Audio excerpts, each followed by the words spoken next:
जन स्वराज पदयात्रा के 67वें दिन चिरैया प्रखंड में प्रशांत किशोर की पदयात्रा और जनसंवाद कहा। राजद के शासनकाल में बिहार पहुंचा गर्त में, नीतीश ने ध्वस्त की शिक्षा व्यवस्था।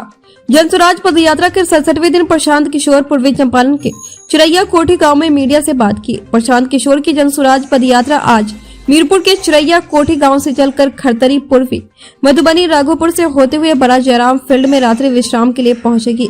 प्रशांत किशोर ने पदयात्रा शुरू होने से पहले प्रेस कॉन्फ्रेंस में मीडिया के माध्यम से बताया कि अब तक पदयात्रा के माध्यम से वे लोग 720 किलोमीटर से अधिक पैदल चल चुके हैं। इसमें 500 किलोमीटर से अधिक पश्चिम चंपारण में पदयात्रा हुई और पूर्वी चंपारण में अब तक 150 किलोमीटर से अधिक पैदल चल चुके हैं। इस दौरान जमीन पर हुए अनुभवों और समस्याओं पर बात करते हुए उन्होंने शिक्षा, कृषि, स्वास्थ्य जैसे कई महत्वपूर्ण मुद्दों पर अपनी बात रखी। प्रशांत किशोर ने मीडिया से बात करते हुए उन्होंने आरजेडी सरकार पर जमकर निशाना साधा। उन्होंने कहा कि तेजस्वी यादव को नौकरी देना आता नहीं है, घोषणा किसी भी तरह से कर देते हैं, लोगों को गुमराह करने का काम लगातार आरजेडी से सीखे कोई जनता। मगर अफसोस की बात है कि इस देश में जनता को ठगने के लिए सभी दल पार्टियां एकजुट रहती है। रोजगार के नाम पर लोगों को मूर्ख बनाकर लगातार ठगने का काम कर रही है।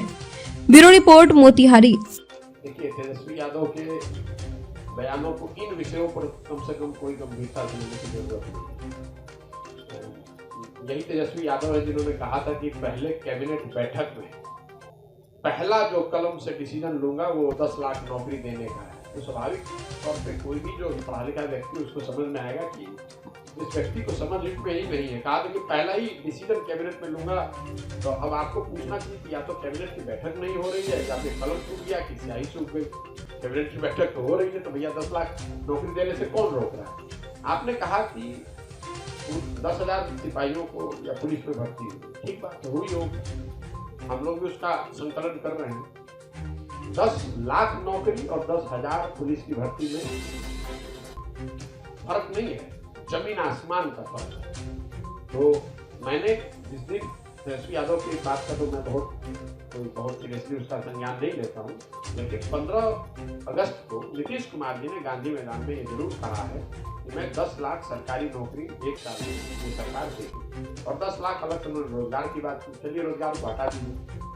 मेरा ऐसा मानना है कि ये नीतीश कुमार के जो खुद से पूरे चुनाव प्रचार के दौरान इस वादे को लेकर सवाल उठाते रहे, इस पर हंसते रहे, इस पर ये कहते रहे कि ये कहना कि सरकारी नौकरी 10 लाख लोगों को दी जा सकती है, ये अपने आप में अज्ञानता का द्योतक है, हास्यास्पद है, उनकी अनभिज्ञता को दिखाता है। वही नीतीश कुमार जब गांधी मैदान में खड़े होकर कहते हैं कि 10 लाख नौकरी साल भर में मैं दे दूंगा, तो मैंने ये जरूर कहा है प्रेस वार्ता में कि अगर नीतीश कुमार 10 लाख सरकारी नौकरी दे दें साल भर में, तो उनके समर्थन में ये पूरा अभियान वापस ले लेंगे और जिस तरह 14-15 में उनका काम करते थे उस तरह उनको अपना नेता मानकर फिर से काम करने लगे। लेकिन शर्त ये है कि जो उन्होंने गांधी मैदान से कहा, साल भर में 10 लाख लड़कों को नौकरी देके दिखाएं।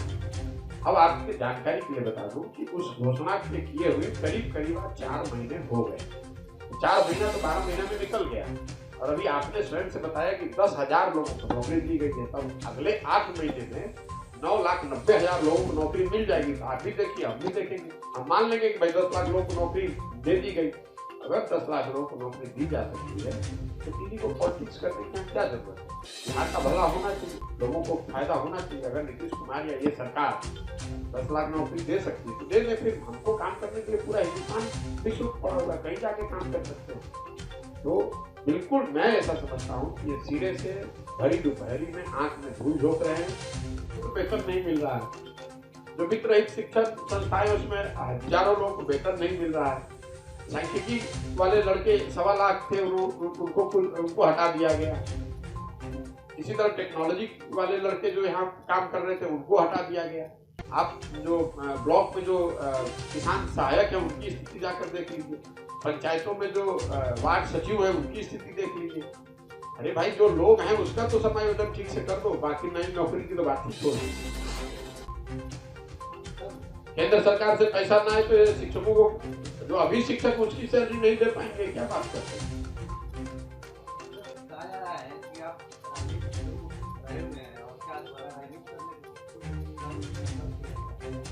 भैया जो कर रहे हैं वो तो आपके सामने है, क्या कहा जा रहा है उसका तो कोई अंत नहीं है। जो कर रहे हैं वो आपके सामने है। बिहार के हर गांव, हर शहर, हर प्रखंड में पैदल चलकर जाना, लोगों से संपर्क करना, अपने जीवन का सब कुछ छोड़ के समाज में समय बिताना, ताकि बिहार के लोगों को, बिहार की जमीनी हकीकत को, यहाँ की समस्याओं को, यहाँ के संभावनाओं को गहराई से देखा जा सके, समझा जा सके और उन सबको आधार बनाकर आगे 10 साल में विकास के लिए एक ऐसी योजना बने जो बिहार को अगले 10 साल में देश के अग्रणी राज्यों की श्रेणी में खड़ा करे। उसमें पंचायतों के विकास की योजना हो, उसमें हर गांव के विकास की योजना हो, उसमें हर महत्वपूर्ण क्षेत्र, शिक्षा, स्वास्थ्य, आर्थिक विकास, कृषि, ग्रामीण विकास, शहरीकरण, इन सारे महत्वपूर्ण विषयों पर एक 10 साल का विजन हो, 10 साल का कार्य की योजना हो, जो जनता को पहले से मालूम हो कि क्या क्या किस क्षेत्र में क्या किया जाएगा और कैसे किया जाएगा, ताकि आप उसको देखकर आगे का निर्णय ले सकें। ये काम है वो जो कर रहे हैं और आने वाले कई महीनों तक यही करेंगे।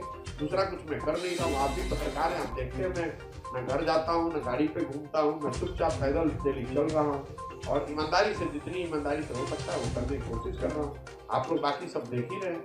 ऐसा तो है नहीं कि आपको मैं कह कुछ और रहा हूँ और कर कुछ और रहा हूँ। जब मैं 2 मई 2021 को आया और मैंने घोषणा करी कि ये बिहार में मैं एक अभियान शुरू करूँगा, तो बहुत सारे पत्रकारों ने कहा या कमेंटेटर्स ने, टिप्पणी करने वालों ने कहा कि भाई ये तो बिहार में भी कह रहे हैं, बिहार में रुकेंगे थोड़े ही।